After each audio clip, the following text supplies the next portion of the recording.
Կհարցանագրենք, որ դեռևս ամիսներ առաջ Վարդան Ղուկասյանն արդեն իսկ պետք է լիներ ազատության մեջ, որովհետև վարչական կալանք հասկացողությամբ ունեցել ենք վերջնական դատական ակտ, որով Վարդան Ղուկասյանը պետքա լքեր Ամերիկայի Միացյալ Նահանգների սահմանները։ Այդ ընթացքում մի քանի երկրներ, այդ թվում Ռուսաստանի Դաշնությունը, առաջարկեցին անվտանգության երաշխիքներ, այսինքն այսպես ասած full վիզա, որի ուժով Վարդան Ղուկասյանը դիմում գրեց դատական իշխանությանը Ամերիկայի, որ այլևս չի ցանկանում, որպեսզի իր վերաքննիչ բողոքը քննարկվի, այսինքն դատական ակտից հետո Վարդան Ղուկասյանի փաստաբանները վերաքննիչ բողոք էին պատրաստել, համաձայն չլինելով,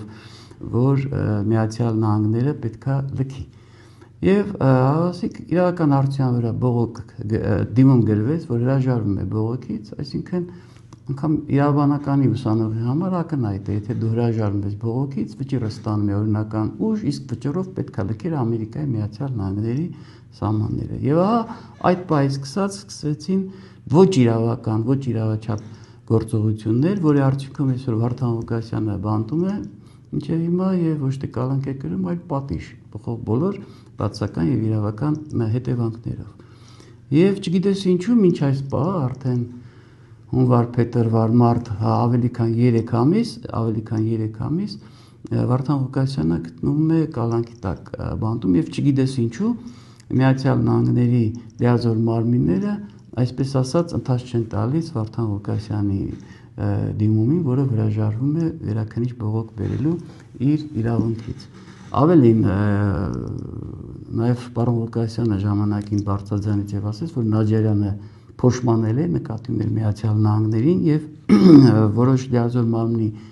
ներկայացուցիչներ, այսպես ասած, զրույց են ունեցել Վարդան Ղուկասյանի հետ եւ առաջարկել են, որպեսզի բողոքը քննարկվի եւ իր խափանման միջոց կալանքը փոխեն, այսպես ասած, տնային կալանքը, ինչը Վարդան Ղուկասյանի կողմից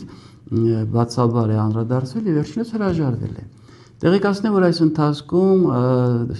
ստիպված փաստաբանները նոր դատական process են սկսել, որպեսզի պարտավորեցնեն Միացյալ Նահանգների լիազոր մարմինների, որպեսզի ընթացք տա Վարդան Ղուկասյանի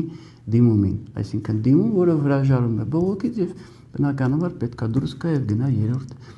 երկիր։ Ավասիկ ամերիկյան այսօրվա արդարադատությունը եւ մի քանի օրվա առաջիկա օրերին տեղ են ունենալու դատական այդ լսումները եւ տեղեկացնեմ, որ Ռուսաստանի Դաշնության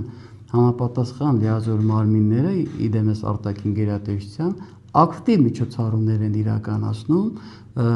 որպեսզի վերջապես Վարդան Ղուկասյանի խախտված իրավունքը վերականգնի։ Ավելին, տարբեր լիազոր մարմիններին նոտա են եղել, ստանալու անապահ պարզաբանում, թե որն է պատճառը, որ Վարդան Ղուկասյանը մինչև հիմա գտնվում է կալանքի տակ։ Վարդան Ղուկասյանին առաջարկություններ էին արել 3 երկրներից full վիզաներով, Վարդան Ղուկասյանը ընտրեց Ռուսաստանի Դաշնությունը։ Վարդան Ղուկասյանի տեղափոխման հետ կապված Միացյալ Նահանգները նախորդ տարվա վերջին ասել են ձեր իրավունքն է, որ պետք է տեղափոխվեք, բայց մենք ամեն ինչ անել ենք,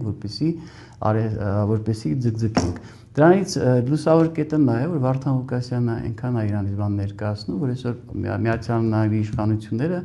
երազում են, ցանկանում են, շատ են ցանկանում, որպեսզի Վարդան Ղուկասյանը մնա Ամերիկայի Միացյալ Նահանգներում։ Մենք արդեն իսկ տեղեկացել ենք, որ դոկուսակցությունը գնալու է դաշինքով, առաջիկայում այդ իրավական գործառույթները կիրականացվեն։ Ավելին ասեմ, այս ընթացքում բավականին առողջ ուժեր, քաղաքական միավորներ ցանկություն են հայտնել, որպեսզի միավորվեն եւ դաշինքով գնան ընտրություններին եւ իրավամբ, գիտեք, կցանկանամ արձանագրեմ, որ Հայաստան ներկայիս քաղաքական իրականությունը մեր կարծիքով սպառված է։ Տասնամյակներ շարունակ մեր ժողովրդից խլվել է ոչ միայն բարեկեցությունը, այլև ազգային արժանապատվությունը, պետական ինքնիշխանության զգացումը եւ ապագայի հավատը եւ բացառապես տեսնում ենք, որ բացառապես Վարդան Ղուկասյանի գլխավորությամբ այդ խնդիրները հնարավոր է լուծել։ Ինչի, որովհետև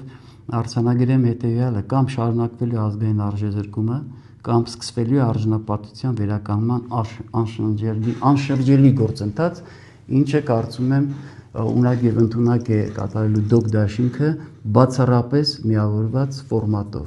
Այսինքն մենք կարծում ենք, որ բացառապես միավորված է հնարավոր, օրենքի դիկտատուրայի ուժով է հնարավոր բացառապես դուրս գալ այս վիճակից եւ ունակ որը կոչվում է թրիպ ճանապարհ կարծես գործող նախագահի անունով եւ կառավարումը ըստ էության, որքան ես կարողացել եմ որպես իրավաբան հասկանալ, կարծես 75%-ով կառավարման իրավունքը տված է Միացյալ Նահանգներում։ Ճանաչելով լավ ճանաչելով տվյալ նախագահի վարքագիծը ո՞նց եք պատկերացնում, այդ 75% տված կառավարումը մենք ունենք երաշխիք, որ չի փոխանցի երրորդ անձին։ Ավելի շուտ ոչ թե չի փոխանցի, այլ նաև կվաճառի, դրա իրավունքն էլ է տված։ Բխող բոլոր հետևանքներով, իսկ թե ովքեր են լինելու այդ այսպես ասած գնորդները, ավելի քան հասկանալի է, թե ովքեր են շահագրգռված։